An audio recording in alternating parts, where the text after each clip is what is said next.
कामिनी चाय लेकर अजय और उसके परिवार के सामने आती है। जैसे ही अजय की मम्मी ने कामिनी को देखा वो चिल्ला उठी, ये लड़की और मेरे घर की बहू, कभी नहीं, मैं ये कभी नहीं होने दूंगी। कामिनी देखने में कुछ ज्यादा ही सांवली थी, पढ़ने लिखने में हमेशा अव्वल, साफ सफाई ऐसी के लोग देखते रह जाए, बस कमी थी तो रूप की। कामिनी को इसके लिए हमेशा ताने सहने पड़े, लेकिन वह एक बहादुर लड़की थी। कामिनी के पिताजी गांव के भूमिहार थे, या यूं कहें कि गांव के प्रतिष्ठित व्यक्तियों में से एक मदनलाल जी। मदनलाल जी की एक सुपुत्री और एक सुपुत्र थे, कामिनी और केशव। केशव कुछ ही समय पहले यूपीएससी का एग्जाम दिया था, बस रिजल्ट आना बाकी था। मदनलाल जी चाहते थे कि बेटी की शादी किसी अच्छे घर में हो जाए, लेकिन जो भी आता वो कामिनी का रूप देख के मना कर देता। इस बार तो हद ही हो गई। अजय की माँ ने सबके सामने ही चिल्ला दिया। ये सुनकर सबको बहुत बुरा लगा, लेकिन कुछ कर भी नहीं सकते थे। कामिनी का रिश्ता कहीं सेट नहीं हो रहा था। इसी बीच केशव की शादी सेट हो गई शिवानी से। शिवानी एक शहर की और पढ़ी लिखी लड़की थी, खूबसूरत इतनी की जैसे कोई परी आ गई हो। गांव के मदनलाल परिवार में दो औरतों की टक्कर होने वाली थी। एक थी कामिनी और दूसरी थी शिवानी, जिसकी गोरी चमड़ी और मासूमियत ने आते ही सबका दिल जीत लिया। लेकिन रिश्तों की ये कहानी सीधी नहीं थी। इसमें प्यार था, नफरत थी और सबसे खतरनाक चीज बदला। शिवानी जब पहली बार ससुराल आई तो पूरा गांव देखने उमड़ पड़ा। उसके गोरे रंग और मीठी मुस्कान ने ससुर को खुश कर दिया, लेकिन अब शिवानी को देखकर कामिनी को जलन होने लगी। भाभी जी, इतनी गोरी हो, कहीं धूप में जल न जाना, कामिनी ने ताना मारा। शिवानी मुस्कुराई, लेकिन उसकी मुस्कान में भी एक चालाकी थी। रंग से कुछ नहीं होता ननद जी, असली ताकत दिमाग में होती है। कामिनी समझ गई कि ये भाभी उतनी सीधी नहीं जितनी दिखती है। कुछ ही समय बाद केशव का सिलेक्शन कलेक्टर के लिए हो गया, तो वो ट्रेनिंग के लिए चला गया। घर में मदनलाल जी, ननद कामिनी और भाभी शिवानी बस बचे। पूरा दिन घर में पड़े पड़े बोर हो जाने से एक दिन शिवानी ने मदनलाल जी से बोला, बाबूजी, मैं पूरा दिन घर में बोर हो जाती हूँ, तो क्यों ना गांव के ही स्कूल में पढ़ाने लगूं। कुछ पैसे भी आएंगे और टाइम पास भी हो जाएगा।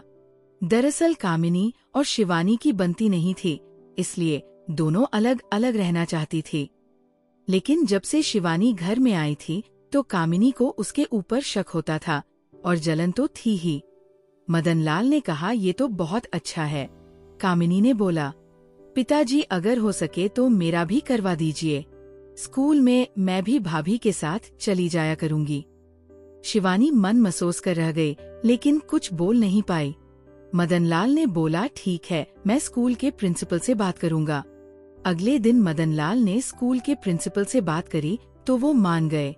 चूंकि मदनलाल गांव के प्रतिष्ठित व्यक्ति थे और बहू बेटी पढ़ी लिखी भी थी, तो ना करने का कोई सवाल ही नहीं उठता था।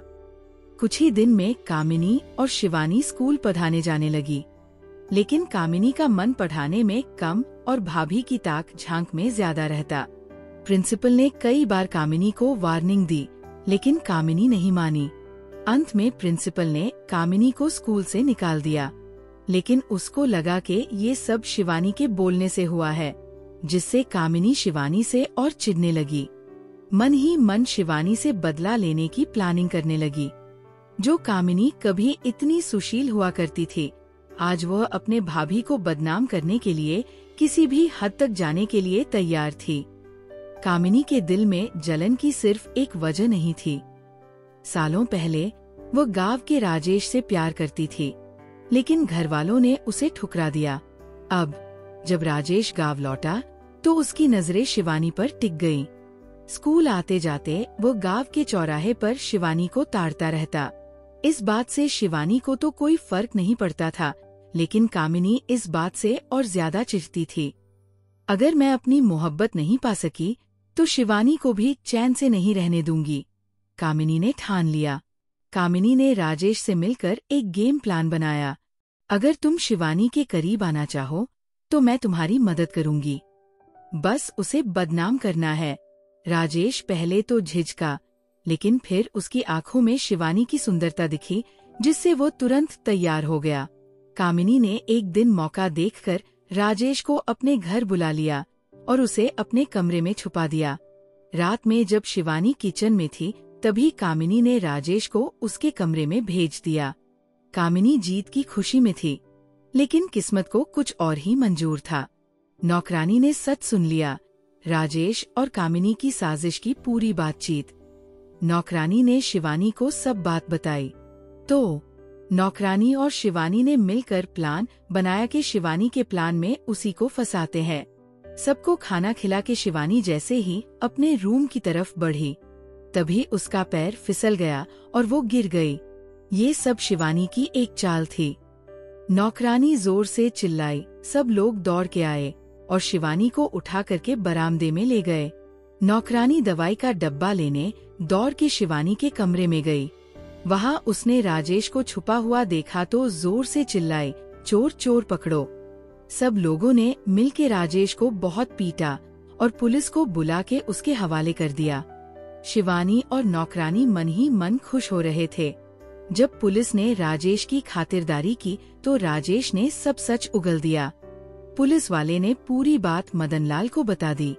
कामिनी, तूने अपनी ही भाभी की जिंदगी तबाह करने की कोशिश की। मदनलाल गरजे। कामिनी का चेहरा सफेद पड़ गया। कामिनी ने शिवानी के सामने सिर झुका लिया। भाभी, मैं हार गई। मैं जलन में अंधी हो गई थी। मुझे माफ कर दो। शिवानी मुस्कुराई, बदले से कुछ नहीं मिलता, लेकिन माफ करने से रिश्ते बच जाते हैं। कामिनी ने बदले की आग में जलकर अपनी ही जिंदगी बर्बाद कर ली थी, लेकिन उसने खुद को बदलने का निश्चय किया। वह फिर से स्कूल पढ़ाने जाने लगी। शिवानी को अपनी माँ समान इज्जत देने लगी। शिवानी भी उसको अपने छोटी बहन की तरह प्यार करने लगी। कुछ सालों बाद एक अच्छा रिश्ता आया जहाँ लड़का भी शिक्षक था। मदनलाल ने खुशी खुशी दोनों की शादी कर दी। तो दोस्तों, कैसी लगी ये कहानी? इस कहानी को किसी के रूप या कलर को अच्छा या बुरा दिखाना हमारा मकसद नहीं है। उम्मीद करती हूँ यह कहानी आपको पसंद आई होगी। जल्द मिलूंगी अगली कहानी पर। हमसे जुड़े रहने के लिए चैनल को लाइक करें, शेयर करें और सब्सक्राइब करें। धन्यवाद।